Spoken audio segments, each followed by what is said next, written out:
Good morning friends, welcome to Sharekhan pre-market roundup. First on the global markets. Yesterday when we closed, most of the European markets were up anywhere from 1% to 2% across the board. Whereas the American index futures are showing a flat to positive opening for the American markets. Finally, by the end of the day, the European market closed back in the range of around 1 to 2% across the board. But at one point of time, Europe was up at around 2.5% for DAX and around 2% for CAC and FTSE both. Finally, Europe ending between 1 to 2% up and Dow Jones after a lot of volatility at one point of time being up around 170, 180 points, from there going into negative and finally closing at 0.72% gain, which is around 115 points gain on Dow Jones and 1% gain on Nasdaq, that is around 47 points gain on Nasdaq. Coming back to our markets, our market yesterday we opened on the flattish to negative note. From there we went into corrective mode and corrected well up to 7480, 7490 levels. From there we saw a mild recovery. At one point of time Nifty was marginally negative, but finally we ended the day with 50 points cut in Nifty yesterday as well. Coming to FIIs in yesterday's trade in cash market was sell by around 540 crore rupees, whereas FIIs in index futures was sell around 249 crore rupees, whereas domestic institutional investors were buy around 140 crore rupees in cash market. For today's trade, as per the SGX code, right now Nifty is expected to open somewhere close to 7580 levels, as the Asian markets are trading all in green across the board, with Shanghai being up close to 1%, whereas Hang Seng and Nikkei being up around more than 2% for both. On important data point, China has released trade data today. Chinese export has come in positive by around 2.3%, which was expected to be in negative by around 8%, whereas Chinese imports, which was expected to be negative by around 11.7%, came in negative by only 4%. And let's have an update on derivatives now. Good morning friends, we'll give analysis on derivatives.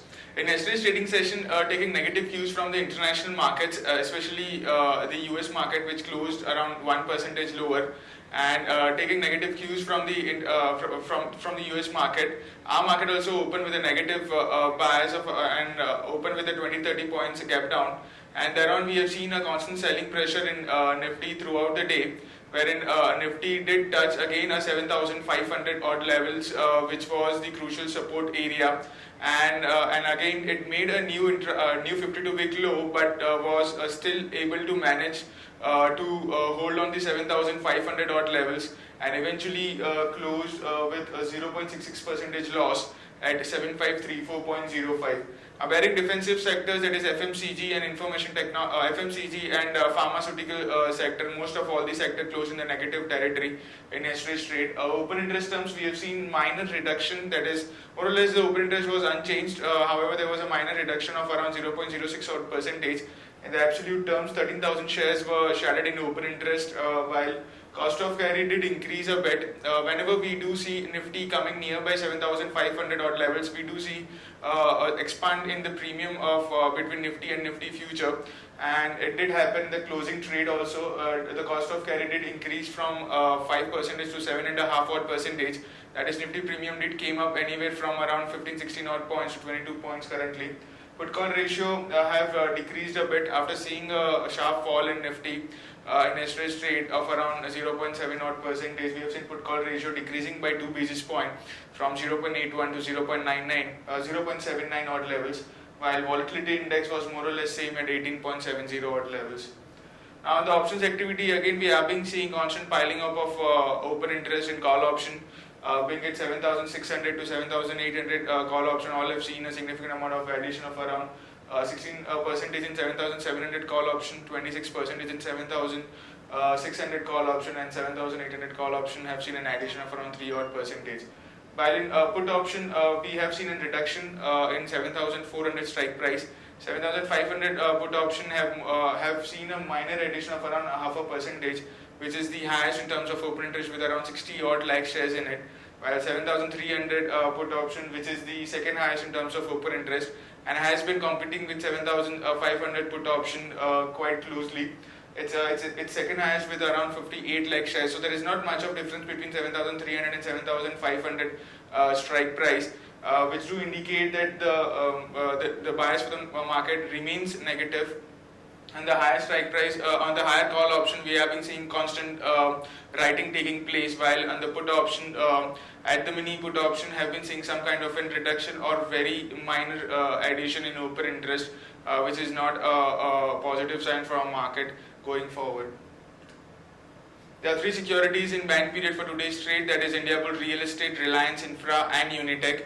On the FIS terms in index futures, they continue to be net sellers. In yesterday's trade, they were net sellers by around 250 odd crores in index futures.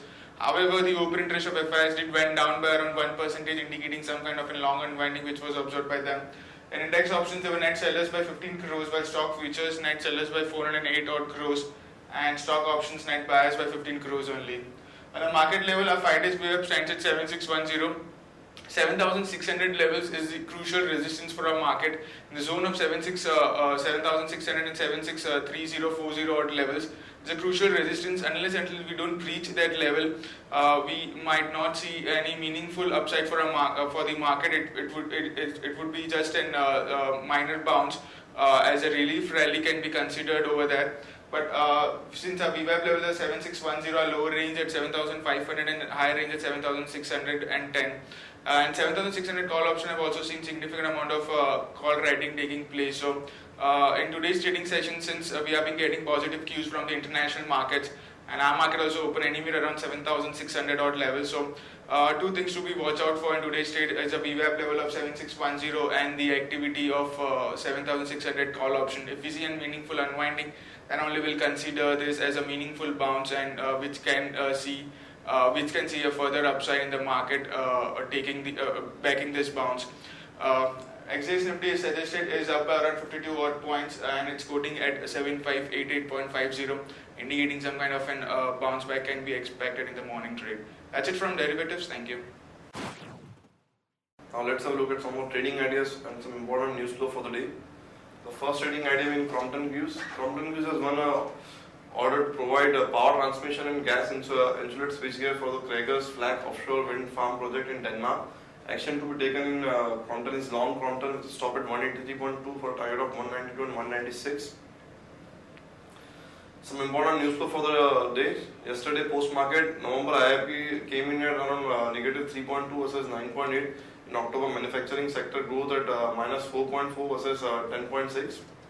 This the government has mainly attributed this fall in IIP to the Chennai floods, as a lot of activity was halted during that period, and some more number of holidays in the month of Diwali. CPI data, December CPI at 5.61 versus 5.41 month on month. Crude has fallen below 30 a barrel for the first time in last 12 years yesterday. However, it recorded on a couple of percentage from those levels of 30. China exports has unexpectedly rebounded as yuan weakness has kicked in. Simco has been best bidder for rupees 1852 crore railway wagon tender. Arcom has been asked to pay up to rupees 5384 crore as spectrum fee. December steel output has been down at 1.45% to 7.62 million tons. ONGC has planned to cut operational costs by at least 10% by prioritizing activity and putting off the less important activities to the future date. Ultratech Cement is eyeing stake in Kenya's ARM Cement. Oil has declared rupees 8 per share dividend, government to gain up to rupees 325 crore rupees. The number of brokers operating in the cash segment has halted in the last 8 months, and close to 3,000 brokers have shut shop because of low volume in cash market segment. Maruti crossover debut has suffered a big setback as Maruti has stopped production of 1.6 liter engine, as there is a steep discount of around 2 lakh rupees going into this segment for Maruti. ABD, that is Allied Blenders and Distillers, which is fighting rival Tilaknagar Industries for ownership of Mansion House, withdraw its notice of motion in the Bombay High Court. Nitish government imposed 13.5% luxury tax on certain items. Coal India to spend at least $52 million in technological upgrade. Center has asked states to reduce VAT on jet fuel. If VAT is reduced, it will improve profitability of aviation companies. TCS number came in yesterday post market. Net profit at 6109 crore versus 6005 crore, which was the expectation. Operating margin stood at 26.6% versus 27.1% QOQ. TCS has reported a muted revenue growth of 0.5% QOQ on constant currency basis. We have tweaked our earnings estimate attributed to revenues miss.